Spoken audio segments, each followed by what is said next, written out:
In this video, we're going to go over UFC Vegas 68, we're going to go over DraftKings strategy, lineup construction, and at the end of the video, I've got access to free money for you because you deserve it. As always, you can call me Kunith. Let's make some money this week.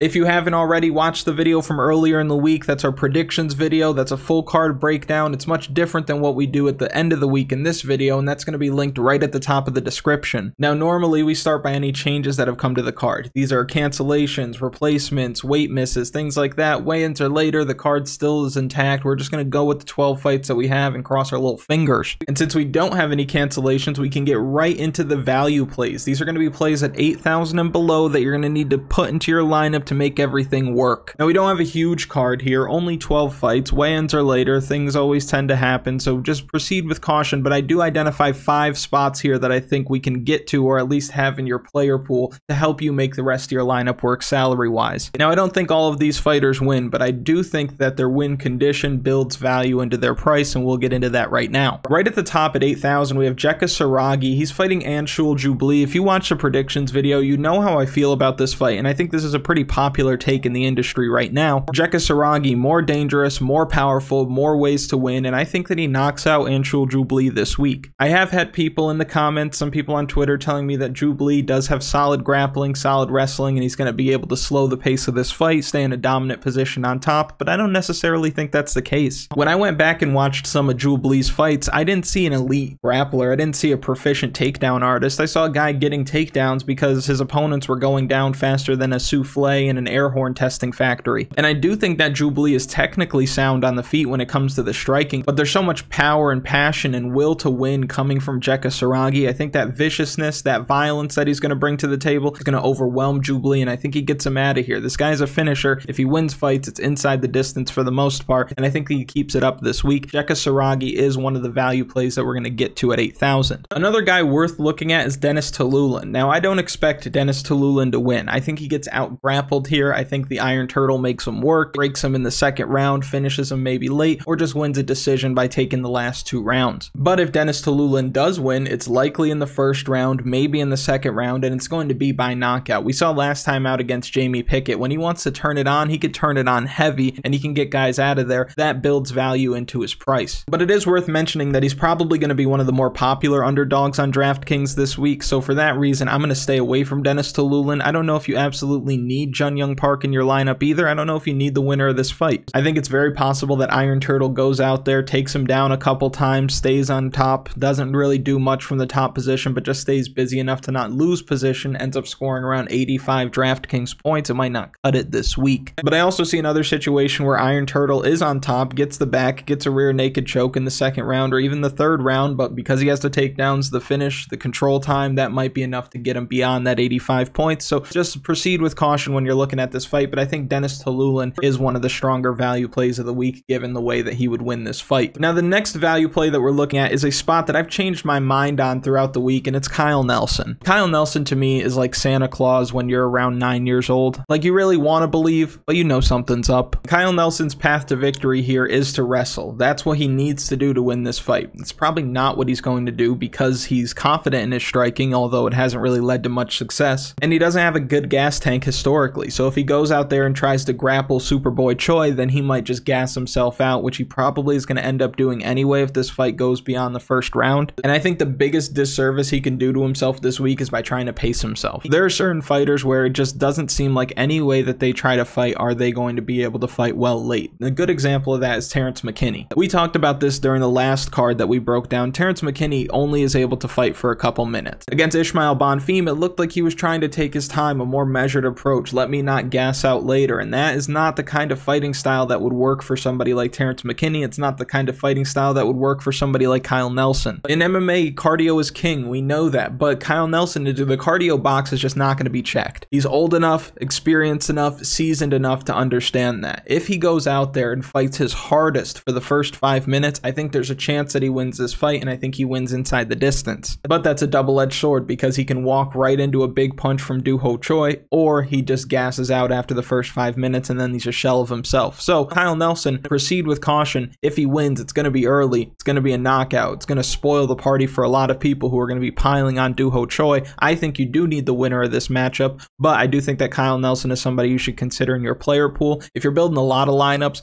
20, 30, 40, 50, 150, then you probably want some Kyle Nelson, but I wouldn't go too heavy. I've changed my mind on this spot. I think that Doo Ho Choi ends up knocking him out. Just the more you look at it, the more you know you can't trust the guy. So give me Doo Ho Choi to win this fight by knockout, but you'll need it on DraftKings one way or another, and that's why Kyle Nelson is somebody who we look at in the value plays. Next, we're looking at Derek Lewis. Obviously, Derek Lewis is a value play because if he wins, it's by knockout. Now, I do see a ton of stuff out there about skinny Derek Lewis, skinny Derek Lewis. I've heard mixed things about why the picture looks the way it does, but let me just tell you something. If you just think about it for a second, if Derek Lewis comes out and is lighter for some reason, do you think he keeps all of his power? Probably not. The heavier Derek Lewis is, the harder he's going to land. Now, if Derek Lewis comes in lighter, is that going to help his takedown defense? Probably not. The lighter he is, the easier it's going to be for Sergey Spivak to get him off his feet. I feel like one thing people really don't talk about when they talk about Derek Lewis is how athletic the guy is. The guy's super athletic, and I think he's just as athletic at maybe 235, 240 pounds as he is at 265. So I think if he were to come into this fight lighter, it would be to his detriment. I don't think that's going to happen. I think we see big old Derek Lewis up on the scale later on today, but I don't see the whole Derek Lewis getting skinny thing really helping him out here. But obviously, he's one of the value plays because if he wins this fight, it's going to be a knockout. I personally think that Sergey Spivak is going to be able to take him down a couple times, finish him. Derek Lewis always gets finished in his losses, but if Derek Lewis wins, he's going to win by knockout. He's going to get a knockdown. My worry for Derek Lewis is the following. He's going to get a knockdown. He's going to get a knockout if he wins, and I don't expect him to get multiple knockdowns because a la Jeremy Stevens, when he hits these guys, they don't move. When he knocks them down, they don't get up. My worry for this fight in terms of DraftKings on either side is that Derek Lewis, like worst case scenarios, that a couple of underdogs come through on this card and Derek Lewis ends up knocking out Sergey Spivak, say in the second or third round after losing the first or second round. Because if you have a situation on your hands like say the Curtis Blades fight where he wasn't able to stop Curtis Blades early and then he knocks him out in the second round, then we're looking at a situation where he doesn't score a ton of DraftKings points. He's going to garner a ton of ownership being in the main event, being Derek Lewis, and Spivak's going to pull a ton of the ownership that Derek Lewis isn't pulling. So if that happens, that blows up a lot of lineups, and we'll talk about that as we start building these tournament lineups. There might be something to that. But the fourth of the fifth value plays is definitely the Black Beast. If he wins, I'm not mad at it. Who's not a Derek Lewis fan? Now, when I was looking at this card, I was trying all week to identify the value plays. Where is the value? Who has a chance to win? Jesus Aguilar by guillotine. I hate guillotines. If you've been watching this channel for a while, you know how much I hate it. He's not winning. Kazama, I think, is sneaky, but I don't think that Nakamura is going to be caught with anything on the mat. I think that Nakamura is probably going to knock him out. Adam Fugit is in a really good spot because Kinoshita, he hasn't fought anybody. He really hasn't. Adam Fugit has fought better competition. Adam Fugit is probably more well-rounded. He can get the grappling going. I don't think that Kinoshita is this crazy dangerous guy either, but I can't stand how slow Adam Fugit is, and if he keeps his head on the center line this week like he's one to do, it's going to be barbecue chicken. Barbecue chicken alert!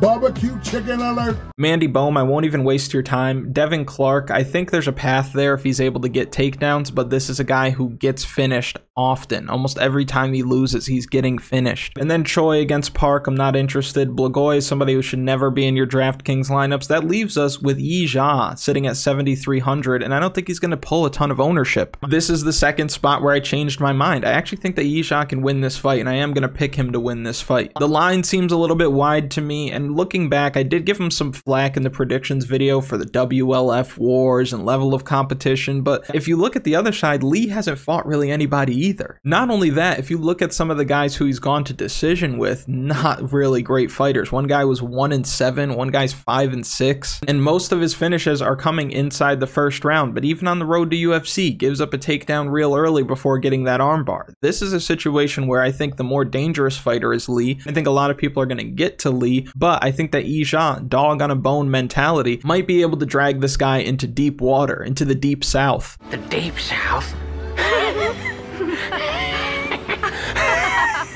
because this guy's going to look to wrestle from the opening bell, and he's not going to stop. He's going to chain them together. He's going to keep wrestling. Now, the entries aren't great. They're coming from way out there. But if he's tough enough to take some of that big offense in the first round, and we've seen other Chinese prospects be able to eat some big shots. Aori Ki Lang, Alatong Hae Lee come to mind. Mahashate was eating bombs from Rafa Garcia not too long ago. We've seen these guys be able to eat a lot of shots. If he can take that offense in the first round and is able to get takedowns, I think he's going to be in a really good spot for rounds 2 and 3. And if you were to bet this guy by decision, I think you're in a really good spot. But at 7,300 with that grappling upside, winning a decision, probably getting takedowns in every round if he does win this fight, then he's going to be somebody who shows up on the optimal lineup. He's going to be somebody who goes way under the radar this week. Ija is probably going to be in my lineup if I'm in single entry and things like that. You're taking a risk. You're taking a risk against a very dangerous guy, but I'm going to take the grappler here. And not for nothing, he's fought low-level competition along the way. Lee has also fought low-level competition along the way, but this guy's 21-3, 24 professional fights versus 10. I'll take 24 cans over 10 cans. Thank you very much. Now, those are our 5 value plays. We'll use that as we start building lineups, but before we get into lineups, if you don't mind, like the video. I would love to hit 200 likes on the video. I think we've only eclipsed that mark once in the past. Comment something for the algorithm. Subscribe to the channel if you haven't. All of those things do a lot for us so we can bring more of this to you, right, Oscar?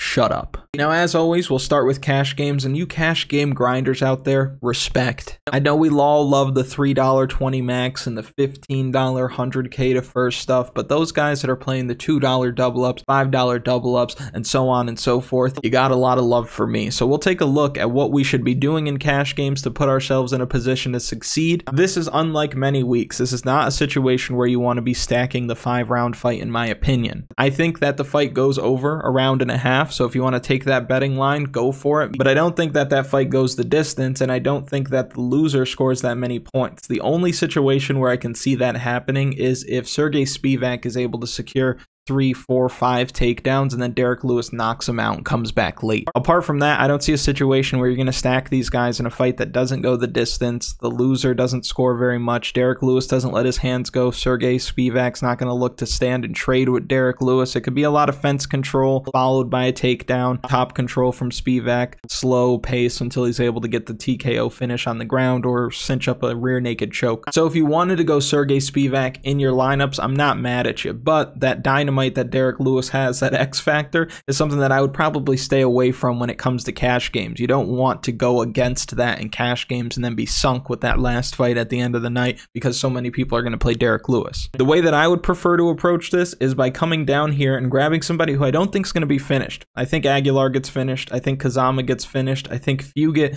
has a chance here, but I do think that if he loses, he gets finished. A person that I don't think has a chance of getting finished here is Mandy Bohm. And you might think, Kunith, that's disgusting. But just hear me out. Just stick with me until the end of the lineup and it'll all come full circle. Mandy Bohm is really cheap, which means that we don't need to play a ton of underdogs in this lineup because we can come right here to Jekka Saragi, who's in a pick'em situation. And now our remaining salary left over is $8,700, which means the world is ours. We could do whatever we want. So let's say we came here, we picked up somebody like Do Ho Choi. Now we've got $8,733 left over. If we come here to Park over Choi, I think that's a good spot at $8,400. Puts us up to $8,900 left. You could get Spivak at this point, but what I think I would do is probably come to Datun Jung. Now you have $9,100 left over to spend on your final spot. I would assume that most people in this position are probably going to come right here and grab Kinoshita, but what I think makes more sense, and you get a safer matchup and a better floor because you're stacking a fight, is grabbing Ji-Yeon Kim. The line is starting to move for Saragi in the situation where he probably ends up being the favorite before fight time starts. If that's the case, you have Mandy Bohm, Ji-Yeon Kim, you have a guaranteed winner in that fight. Apart from that, you're not playing any underdogs. Saragi's probably going to be at a pick'em or a slight favorite. Choi's a favorite. Park is a favorite. Jung is a favorite. Now this is just a model. This is a base. This is an idea. You don't need to run with this lineup. I do think that it's a solid one, but if you have your own idea and you have your own spin on this, you can let me know at Kunith MMA in my DMs and I can let you know what I think about your lineup. I always answer the DMs, or at least I try to. More and more come in nowadays, but I will try my best to get to your lineup and let you know what I think. Now we can get into building your tournament lineups, your GPPs. So I think a ton of people are going to want to play Tatsuro Taira this week, and it's really, really difficult. He's got one of the best matchups on the card. He's averaging over 100 DraftKings points. It's somebody who has proven, somebody who's got a good matchup, and somebody that you're going to want in your lineups, but again, it's going to be difficult to get get here from a salary perspective. You might find yourself in a situation where if you're playing him, you have to come down here and grab a Derek Lewis. You have to grab somebody like Saragi, who you're going to see a lot of as we start building these lineups. These three are probably going to be pretty popular. I think a lot of people are going to come to Dennis Tallulah, and this might be a construction that you see in a lot of your tournaments here, these four. And then variations from that. You might see them go to Do Ho Choi, and then somebody like Da Un Jung, leave no salary on the table. This might be chalky. If we were to take Jung out of there, you got this left over. I don't think a ton of people are going to even want to put themselves in this position, or they might just go with Park. But it is hard to get to spots that you really feel good about when you're in this situation. Now, if you wanted to play Sergey Spivak instead of Derek Lewis, well, then you probably aren't going to be able to play Tatsuro Taira. So let's take him out. We've got 8,500 left over. Now we're kind of in this no man's land because we have Dennis Tallulah, so you're not going to come up here. Marcin Tybura is going to get some ownership, but not a lot, and nor should he be getting a lot of ownership. I think it's slow. I think it's going to be a lot of clinching up against the fence. I think it's going to be a split decision. You wouldn't go with Jubilee in this lineup because you have Saragi. Again, no Ivanov Tybura for me.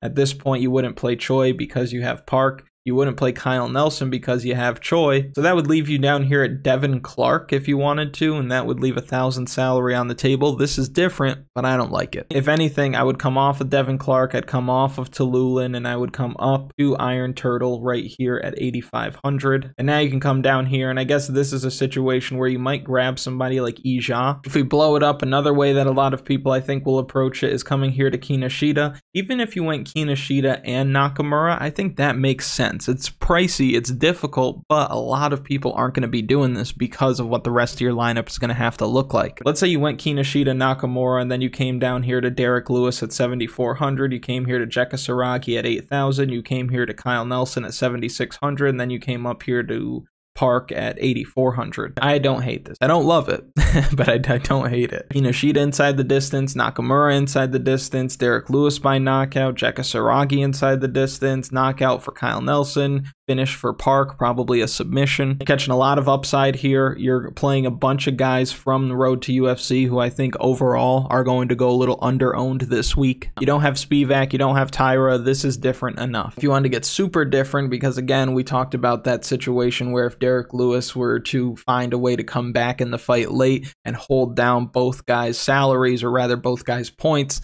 then you might not need the main event. Let's say we went with Ija and just left it there. Just leave it. This is very possible. This is something you can get away with, but it doesn't feel great, does it? Not with that Kyle Nelson lingering around in there. I know that. Let's say you went with Dennis Tallulah and you have 8,600 left over. Hello, Do Ho Choi. There you go. You've spent all the salary. You're playing Do Ho Choi. You're playing Dennis Tallulah, but you don't have the main event either side. You don't have Taira. This is different enough despite not leaving salary on the table. If we blow this up and just get another look, why not? We have the time. Why not get another look? Let's say you don't like Ija. Let's say you do like Lee to get it done at 8,900. Good price point if he's able to pick up a first round finish. Like we talked about, you're going to need the winner of the Ja and Lee matchup. So let's take a look at a Lee lineup, or a lineup we build around him. Say we plug him in. Let's say we come to Sergey Spivak. Now this is where things are going to start getting tight. That's when you'd play Jekka Saragi. You'd come down here to somebody like Tallulah. You might even run it one more time with the underdogs to grab Kyle Nelson. And then you come back up here and you grab Da Un Jung. If you didn't love that, you can come off of Kyle Nelson. You can come off of Jung, and you can grab Do Ho Choi if you just want the other side of that matchup.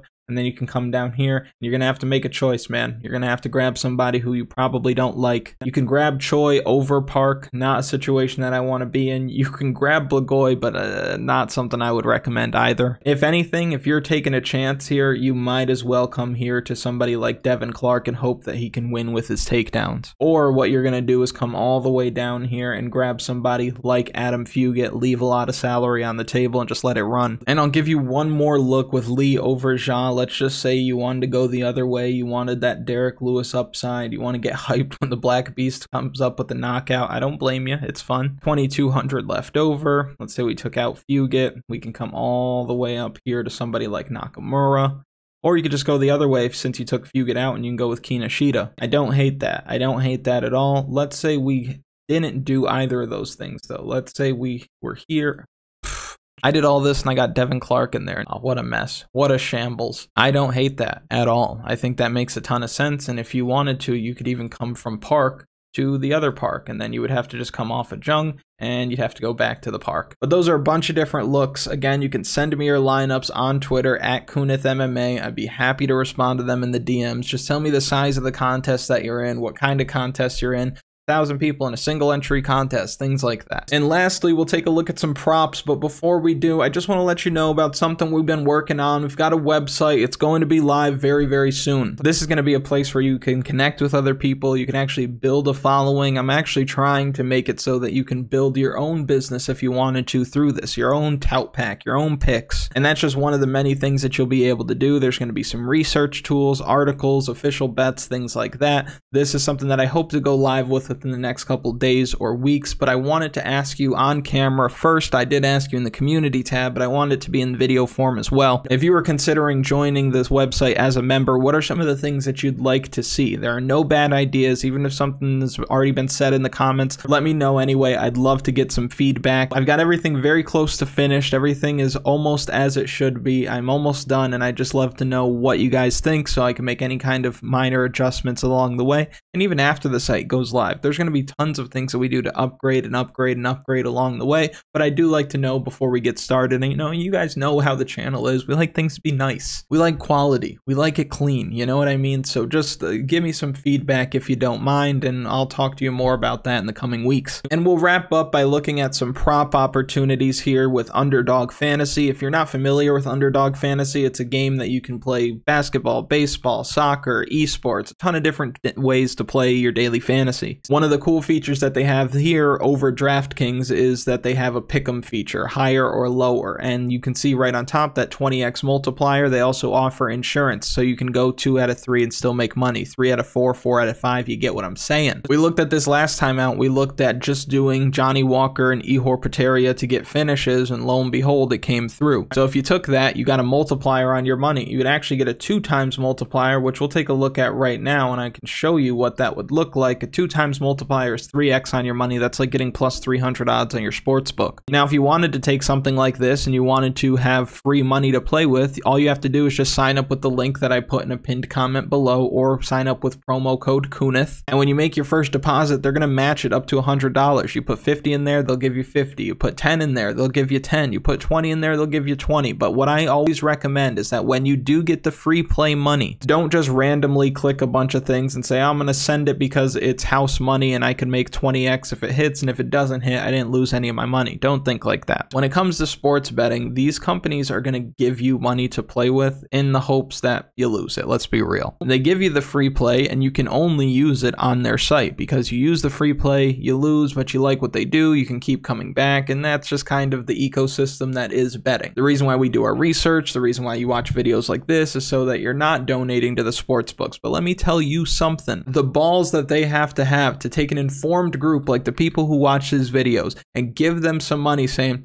you're probably gonna lose it. You respond to that by saying, put that in your juice box and suck it, because I'm gonna take the free play money that you're giving me and I'm actually gonna make conservative picks, because once you win money with the free bets, it becomes your money now. You put in $100, they give you $100 back. You take a simple 2-legger on this. Now you've made $300. You freaking withdraw it. Put it in their face. And my favorite spots this week are probably going to come right up here with Da Un Jung for half a finish, which means if he finishes this fight by knockout or by submission, you are going to get that win there. And then if we come all the way down here, you can grab Ji Yeon Kim to get 80 significant strikes or better. Ji Yeon Kim throws a ton of volume. Mandy Bohm gets hit. Like, she has more hits than the Beatles when it comes to strikes absorbed. So you can look at Ji Yeon Kim right there at 80 significant strikes, 3x on your money, put that $50 that they gave you, grab your 150 and run. Or just keep it in there and keep making conservative bets like this, because as much as we'd like to look at this and say,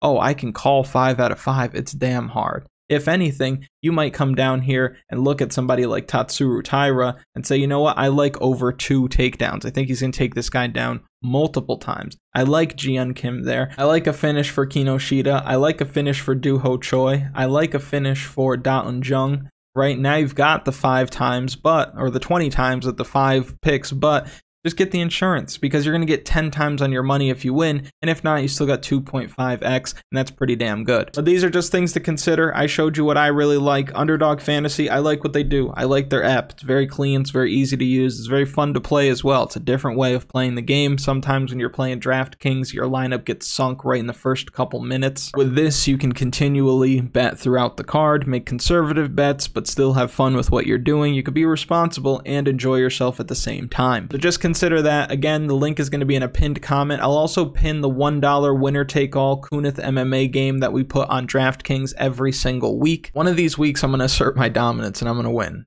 And you guys are all going to be sad. And then not as many people are going to play the following week because they're going to be like, oh, Kunith took our $1. Yeah. And if you look at the bottom of the leaderboard every week, you're going to see Oscar. So a loser is an Oscar. There you go. There you go. I will see you later in the week, or rather next week, for a much better card. Enjoy. Have fun. Let's go.